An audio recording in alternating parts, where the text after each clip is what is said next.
नमस्कार, स्वागत है आपका हमारी खास पेशकश सपा में ऑल इज नॉट वेल।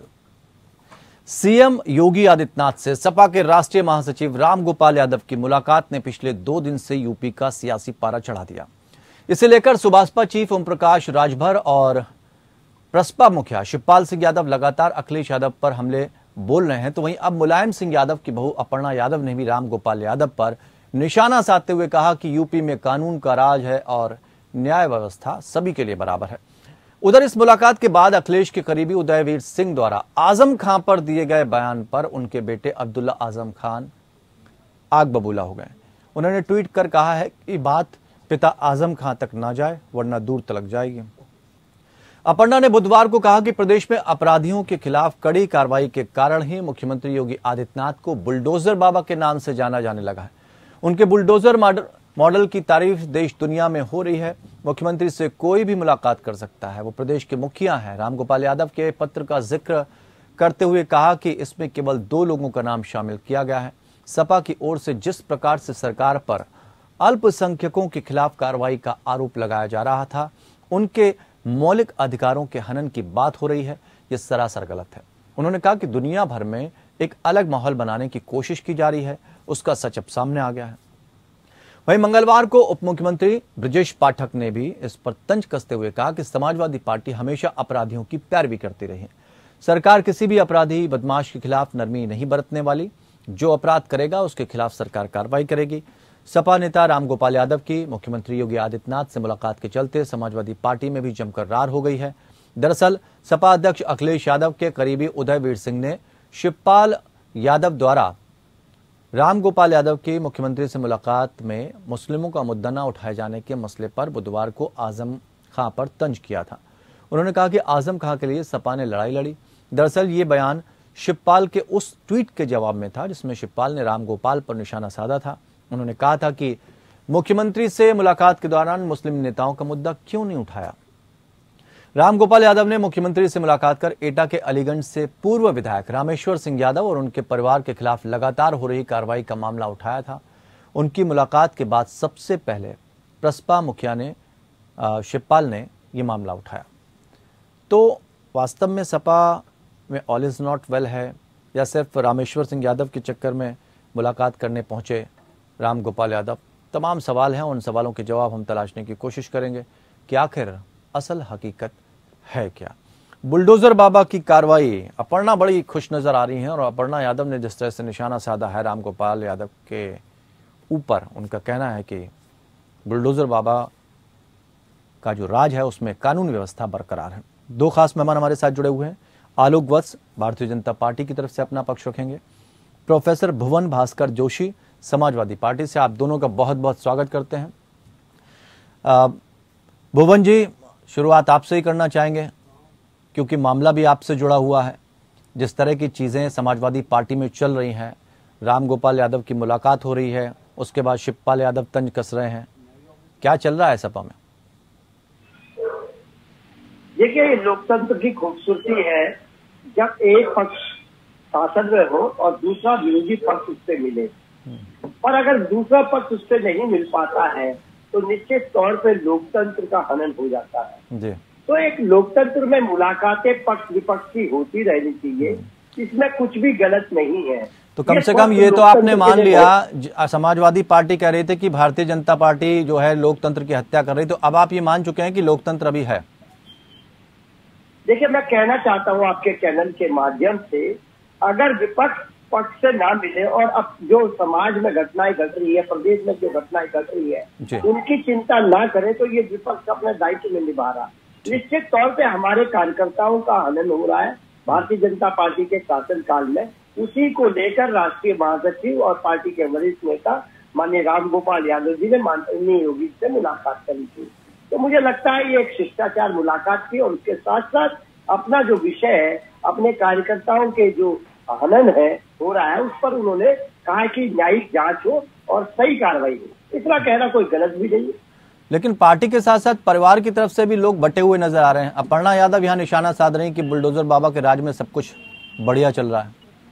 देखिए, आप उनको अपर्णा यादव जी को अगर प्रस्तुत करना चाहते हैं तो मैं कहूंगा अपर्णा यादव भारतीय जनता पार्टी के नेता है। अगर माननीय इसलिए तो मैंने कहा ना कि पार्टी तो बटी नजर आ रही, परिवार भी अब बटा हुआ नजर आ रहा। परिवार में आंतरिक लोकतंत्र है, सब अलग अलग पार्टियों में है। माननीय शिवपाल चाचा जी जो है अपना प्रतिनिधि समाजवादी पार्टी के राष्ट्रीय अध्यक्ष है। अपर्णा यादव बहन जो है वो भारतीय जनता पार्टी की कार्यकर्ता है। यही तो परिवार में लोकतंत्र होता है, सबको आजादी है, सब कहीं भी अपने जो अपनी राजनीतिक राह चुन सकते हैं। यही नेता माननीय अखिलेश यादव जी ने कहा है। ठीक, आलोक बस जी यही और जो परिवारवाद का आरोप लगाते हैं उनको जवाब भी यही है कि हमारे परिवार में लोकतंत्र है, सब अलग अलग पार्टियों में सेवा कर रहे हैं। नहीं तो परिवारवाद के आरोप क्या गलत लगे थे? ज्यादातर लोग अगर राजनीति में परिवार के उतर आए तो फिर क्या कहने, और उसके बाद तो फिर कदम खींचने पड़े ना अपने वापस विधानसभा का है, कोई प्रगतिशील समाजवादी पार्टी का। अब तो ये आरोप लग भी नहीं सकता। हाँ, इसीलिए मैंने कहा ना कि अब आरोप इसलिए नहीं लग सकता क्योंकि जब सवाल उठे तो फिर उन सवालों से बचना भी था, तो वो सवाल तो गलत नहीं थे ना। देखिए, मैं कह रहा हूँ अब तो सब लोग अलग अलग पार्टी में हैं। अर्पणा बहन जो है भाजपा में है और हमारे चाचा जी जो है प्रदेश समाजवादी पार्टी के राष्ट्रीय अध्यक्ष हैं। अब तो ये आरोप भी नहीं लग सकते कि पारिवारिक पार्टी है। अब तो निश्चित तौर पे हमारे संगठन के मुखिया माननीय अखिलेश यादव जी हैं और उनके नेतृत्व में पार्टी के जो कार्यकर्ताओं का हनन हो रहा था, तो उसमें आदरणीय प्रोफेसर रामगोपाल जी मिलने गए और निश्चित तौर पे पक्ष विपक्ष का आपस में मिलना और विषय को रखना ये लोकतंत्र के लिए जरूरी है।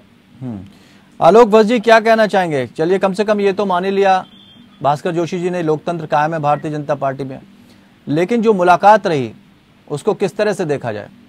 जी अब बोल रहे हैं कि इनके यहाँ लोकतंत्र है लोगों को अलग अलग पार्टियों में जाने का। जबकि सत्ता में थे तो परिवार के 35 आदमी थे विभिन्न पदों पर काबिज, पूरा परिवारवाद हावी था। वो तो कह रहे हैं बीती बात हो गई, अब इसका कोई मतलब नहीं। ठीक है, अभी आरोप नहीं लगा सकते आप। हाँ, अब तो ये बात पुरानी हो गई। नया आरोप तलाशिए फिर। नया आरोप है, इनका हाल भी कांग्रेस जैसा है। हर कुछ दिनों में इनका एक विकेट उठा। अभी पीछे राजभर जी, उसके बाद शिवपाल यादव जी, अब आगे की कड़ी में रामगोपाल जी हैं। ये मैं कह नहीं सकता, लेकिन मुलाकातों से तो अटकलों का बाजार गर्म हो जाता है। उसके बाद जिस तरीके से आजम खान जी के सुपुत्र ने बयानबाजी की जी, उसको देख के भी लगता है जैसा आपने कहा all is not well inside the party. तो ये सब पार्टियां जितनी भी हैं, जैसा कि लेकिन कानून व्यवस्था को लेकर बड़े सवाल उठ रहे हैं। एक तरफा कार्रवाई की जा रही है और शायद उसी को लेकर ये मुलाकात की है रामगोपाल यादव ने योगी आदित्यनाथ से। तो ऐसे में एक तरफा कार्रवाई के आरोप लग रहे हैं आपके ऊपर। देखिए, लगने को तो हर चीज में मोदी जी और अमित शाह जी का नाम आ जाता है। ईडी की कार्रवाई होती है तो मोदी जी करवा रहे हैं, अमित शाह जी करवा रहे हैं, तो उसको छोड़िए ना, आप कानून को अपना काम करने दीजिए। नहीं, आरोप तो लगेंगे तो फिर उठाने पड़ेंगे ना सर, छोड़ कैसे सकते हैं? आरोप लगने से क्या आपने आरोप लगाए तो मैंने बड़े तीखे सवाल किए भास्कर जोशी से, और जब आप पे आरोप लग रहे हैं तो आपसे भी सवाल पूछ रहे हैं। जरूर आपका हक है, आप एक शानदार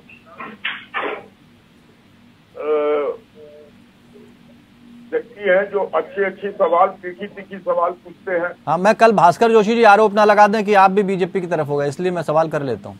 ये आरोप तो देर सवेर आप पर लग ही जाए। ये देर सवेर क्योंकि हमारी पार्टी की नियत और नीति बहुत साफ सुथरी है जी, उसको जहाँ भी आपने हल्का भी सपोर्ट मारा तो ये ब्लेम आप पर लग सकता है। आप ही पे नहीं, किसी भी एंकर पे लग सकता है। हाँ। ये लोग चाहते हैं कि एक तरफा ये लोग करें, ये लोग गलत थोड़ा करते रहे, इसमें कोई शक है? नहीं, सवाल ये उठ रहे हैं कि एक तरफा एक पक्षीय कार्रवाई क्यों हो रही है? कुछ ऐसे लोगों पर कार्रवाई हो रही है जिन पे बार बार कार्रवाई हो रही है, लेकिन वहां कुछ निकल नहीं रहा। दस्तावेज दिखा दिए, कागज दिखा दिए, सब कुछ दिखाने के बाद भी लगातार कार्रवाई हो रही है। ये सवाल खड़े होते हैं। चेहरे पे जो भी मुस्कान है जी, उसका श्रेय जाता है बुलडोजर को। अच्छा, ये बुलडोजर ने जितने भी गलत तरीके के लोग थे उनको ध्वस्त किया और ये अमन चैन की जिंदगी जी रहे हैं, जिस पर इनकी ये हंसी है। कुटिल हंसी हो सकती है, किसी विपक्ष में है, लेकिन चेहरे पे हंसी आ गई है। जी। ये हमारे बुलडोजर की देन है। तो एक तरफा कार्रवाई नहीं है? एक तरफा नहीं है, इसमें कोई शक नहीं है रविंदर भाई जी। कि नहीं तो सारे के सारे वो यही तो कह रहे हैं विपक्षी दल कि सारे के सारे जो आप माफिया कह रहे हो, अपराधी कह रहे हो, वो सिर्फ विपक्षी दलों के ही अंदर है। आपकी पार्टी में ऐसा कोई लीडर है ही नहीं। आपकी पार्टी का लीडर अगर कोई गलत काम करता है तो उनके खिलाफ इस तरह की कार्रवाई क्यों नहीं नजर आती है? आज सेंगर कहाँ है? हमारा एमएलए था चिन्मयानंद स्वामी, कहाँ गए? जेल गए, फिर वहां से उनको आज केनी जी का लड़का कहाँ है? लेकिन उस पर जो कार्रवाई हुई वो भी ध्यान रखिए जी, किस तरह से कार्रवाई की गई है। कार्रवाई जो कानूनी कार्रवाई है वो की गई है। जब कोर्ट ने उस पे कोर्ट ने जब आपको दबाव डाला तब उसके बाद कार्रवाई हुई है सारी। आप चाहते हैं कि हम उसको गोली मार दें चौराहे पर खड़ा करके, तो वो लोकतंत्र में पॉसिबल नहीं है। अब सर हम तो पत्रकार, हम तो इस तरह की बात भी नहीं कर सकते। ये तो आपके अपने शब्द हो सकते हैं। मैं भास्कर जोशी जी जैसे लोगों की बात कर रहा हूँ कि कार्रवाई कर दो जी, पुलिस कार्रवाई कर दो, ठीक उड़ा दो इसको बम से। ठीक है, एक छोटे से ब्रेक का वक्त है, हम वापस चर्चा को आगे बढ़ाएंगे, क्योंकि हम वहीं पर चर्चा वापस लाएंगे कि सपा में वास्तव में ऑल इज नॉट वेल है या फिर ये एक मुलाकात थी अलीगंज से जो पूर्व विधायक हैं रामेश्वर सिंह यादव, उनके परिवार पर जिस तरह की कार्रवाई हुई। लेकिन भारतीय जनता पार्टी में भी सब कुछ ठीक है, इसको भी समझने की कोशिश करेंगे। और कानून व्यवस्था पर जो अपर्णा यादव ने सवाल खड़े किए हैं उस पर हमने सवाल जवाब किए। एक छोटा सा ब्रेक, जल्द लौटते हैं। ब्रेक के बाद एक बार फिर आपका स्वागत है। सपा में ऑल इज नॉट वेल ऐसा लग रहा है, लेकिन सच्चाई क्या, इसको समझने की कोशिश कर रहे हैं। लेकिन लगातार जिस तरह की बयानबाजी हो रही है वो चौंकाने वाली है। क्या समाजवादी पार्टी भी टूट की कगार पर पहुंच सकती है? दोनों खास मेहमान हमारे साथ जुड़े हैं। आलोक वत्स से भारतीय जनता पार्टी की तरफ से प्रोफेसर भुवन भास्कर जोशी भी लगातार अपने जवाब दे रहे हैं।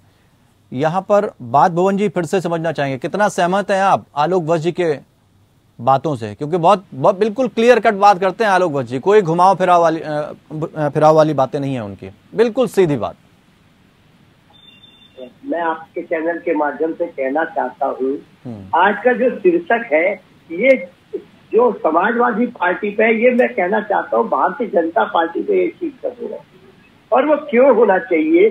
जब हम देखते हैं इनके जो उप मुख्यमंत्री हैं और ब्रजेश पाठक जी, इनके जो पीडब्ल्यूडी मिनिस्टर है जितिन प्रसाद जी, इनके जो जल मंत्री थे जल मंत्री पर है जो दिनेश खटीक जी, वो निश्चित तौर पे कहते हैं कि ट्रांसफर पोस्टिंग का एक ऐसा धंधा उत्तर प्रदेश में चल रहा है कि उनके संज्ञान के बिना ट्रांसफर हो जाते हैं। इसके साथ साथ वो कहते हैं दिनेश खटीक जी की नमामि जो गंगे जो प्रोजेक्ट है वो टोटल भ्रष्टाचार की भेंट कर गया है। ये समाजवादी पार्टी कहे तो आप ये कहेंगे कि आरोप लगा रहे हैं। जब भारतीय जनता पार्टी की सरकार को भारतीय जनता पार्टी के मंत्री कटघरे में खड़े और एक ऐसी स्थिति हो जाए कि योगी जी के बदले वो लोग सीधा हाईकमान के पास दिल्ली दरबार के चक्कर लगाने लगे, तो निश्चित तौर में प्रदेश में जो वातावरण होता है एक संवैधानिक संकट भी खड़ा हो जाता है, क्योंकि मंत्रियों को जो उनके अधिकार देता है वो भारत का संविधान देता है, और भारत के संविधान जब उनको अधिकार देता है और उनके अधिकारों का जब हनन होता है तो निश्चित तौर पे एक संवैधानिक संकट भी खड़ा हो जाता है। ये केवल भारतीय जनता पार्टी में इस तरह का माहौल चल रहा है, और समाजवादी पार्टी के परिप्रेक्ष्य में ये कहना चाहता हूँ, माननीय अखिलेश यादव जी के नेतृत्व में पार्टी लगातार आगे बढ़ने का काम कर रही है। और मैं इतना कहना चाहता हूँ, अब 9 अगस्त से अगस्त क्रांति के माध्यम से हमारी जो यात्रा है, जो देश बचाओ देश बनाओ, वो लेकिन भुवन भास्कर जी एक बात तो है जो विचारणीय है, सोचने वाली बात भी है कि जिस तरह से शिवपाल यादव के साथ व्यवहार हुआ वो हर किसी को देख रहा है और उसकी टीस आपके कार्यकर्ताओं में भी है। उसके बाद आजम जो कह रहे हैं बात, उसको भी हमें समझनी होगी। तो सपा में कहीं ना कहीं कुछ तो गड़बड़ है और वो गड़बड़ अभी तक संभली नहीं है।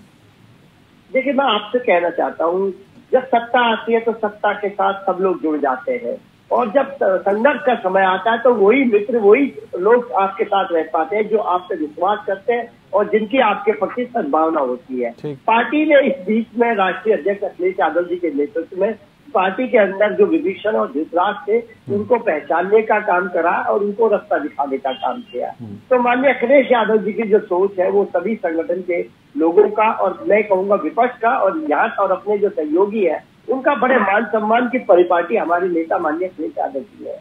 तो वो निश्चित तौर पर सम्मान करने का काम करता है। लेकिन जब चीट करते हैं और साथ रह के चीट करते हैं तो वो बहुत ज्यादा खतरनाक हो जाता है, क्योंकि कृष्ण भगवान ने भी कहा है कि जो युद्ध में आपके साथ है वो आपके मित्र है और साथ साथ जो आपके सामने खड़े हैं वो आपके शत्रु है। हाँ, लेकिन आपके विभीषण दूसरे के लिए तो बहुत बेहतर साबित होते हैं ना, और कहीं ना कहीं एक एक मोती जो है दूसरी पार्टियों में है, बड़े बड़े नेता हैं वो छोड़ छोड़ के भारतीय जनता पार्टी में जा रहे हैं, तो भारतीय जनता पार्टी तो मजबूती की तरफ बढ़ रही है। देखिए, हमारी जो लड़ाई है वो भारतीय जनता पार्टी की विचारधारा से, और भारतीय जनता पार्टी की जो विचारधारा है वो हेट पॉलिटिक्स की है, नफरत की राजनीति करने की है। चलिए, दो बड़े आरोप आपने लगा दिए भुवन जी। एक तो हेट पॉलिटिक्स की आपने बात करी, और दूसरी आपने कहा कि जब उनके अंदर ही सवाल जितेंद्र प्रसाद जैसे मंत्री उठा रहे हैं, विधायक उठा रहे हैं, तो निश्चित तौर पर ये विचारणीय प्रश्न है भारतीय जनता पार्टी के लिए। आलोक वत्स जी, दो गंभीर सवाल आपसे, क्या जवाब? पहली बात तो मैं जोशी जी से पूछना चाहूंगा, ये विचारधारा की लड़ाई की बात करते हैं। भारतीय जनता पार्टी का एक सुसंस्कृत राष्ट्र हित से ओतप्रोत विचारधारा है, इनके यहाँ समाजवादी विचारधारा है। ठीक है, वो विचारधारा की तो है, लेकिन जो दो आरोप आप पे उन्होंने लगाए हैं, एक सेकंड आपके भी प्रश्न का उत्तर दूंगा। मैं इनसे पूछना चाहता हूँ, समय बहुत कम है आलोक जी, जवाब दे दीजिए जल्दी से। लोहिया जी के समाजवाद के कौन से पृष्ठ पे लिखा है कि बाप के बाद बेटे को अध्यक्ष बना के आगे पार्टी को चलाओ? यहीं पर विचारधारा खत्म हो गई और परिवारवाद हावी हो गया। और दूसरी चीज जो उन्होंने कहा कि हमारे कुछ मंत्री किसी चीज से नाराज थे, तो इंटरनल बिकरिंग तो होती रहती है, परिवार में भी खटर पटर हो जाता है। लेकिन उन्होंने जो सवाल उठाए ट्रांसफर को लेकर, वो बड़े गंभीर सवाल हैं, और दिल्ली पहुंच गए थे सारे के सारे लोग। कमीशन बैठा दिया गया है, त्वरित कार्रवाई हो रही है और मामले को जांच करके दोषी को छोड़ा नहीं जाएगा। मामला टट्टा पड़ गया है, अब उसमें कोई इस तरीके की बात उठाने की जरूरत नहीं है। अब उस पर जो कार्रवाई होनी थी वो हो रही है और दोषी को बख्शा नहीं जाएगा। और दूसरी बात यह कि जिस तरह से दूसरी पार्टियों के ऊपर ईडी की कार्रवाई हो रही है, सब सवाल खड़े कर रहे हैं और ये भी कह रहे हैं, दूसरी तरफ हमें ये भी समझना होगा कि क्या भारतीय जनता पार्टी में नेता कम पड़ गए हैं क्या, जो दूसरी पार्टियों के नेताओं को अपने साथ शामिल किया जा रहा है, उनको कभी सीएम बना दिया जा रहा है, कभी कुछ किया जा रहा है। हम विश्व की सबसे बड़ी पार्टी बन चुके हैं, हो सकता है आने वाले समय में हम यूनिवर्स की सबसे बड़ी पार्टी बन जाए। क्या बात, हर आदमी यहाँ आके नतमस्तक हो जाए। क्या बात। तो भारत को क्या हम विश्व गुरु बनने की कगार पे हैं, और जब विश्व गुरु बन जाएंगे तो हम सारे जगह डिक्टेट करेंगे कि हाँ जी इस तरीके का आचरण रखो, इस तरीके का राम राज्य स्थापित करके पूरे विश्व में वसुधैव कुटुंबकम का नारा देकर। तो ऐसे पार्टियों को तोड़कर बनेंगे? पार्टी को हम नहीं तोड़ते हैं, वो खुद आ जाते हैं। ठीक, चलिए भुवन जी संक्षेप में जवाब दीजिए। भुवन जी संक्षेप में, बहुत कम वक्त। मुझे बस ये साहब की बात से हंसी आ रही है, और इतनी हंसी आ रही है कि मैं समझा नहीं सकता। मैं बताना चाहता हूँ, जरा ग्रोथ रेट देखिए, जरा इकोनॉमी पे जाइए, महंगाई को देखिए, भ्रष्टाचार को देखिए, आप देखिए। देखने से सपा ठीक हो जाएगी। आपने जो सौहार्द है उत्तर प्रदेश का और देश का कैसा कर दिया है, ये गंगा जमुना तहजीब वाला देश। चलिए संक्षेप में ये बताइए, सपा की स्थिति क्या है, संभल पाएगी या धीरे धीरे करके दरारें इसी तरह से पड़ेगी? मैं आपको आश्वस्त करना चाहता हूँ आपके चैनल के माध्यम से, माननीय अखिलेश यादव जी के नेतृत्व में पार्टी एकजुट है, और 2024 में कैसे भारतीय जनता पार्टी को हराया जाए इस दिशा में काम करने का काम करें।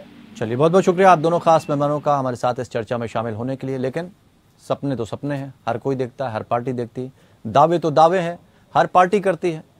सच्चाई तब सामने आती है जब जनता वोट करती है, और चुनाव की यही खूबसूरती है। जब चुनाव होगा तो देख लेंगे कौन किस पर भारी नजर आता है। फिलहाल इतना ही, नमस्कार।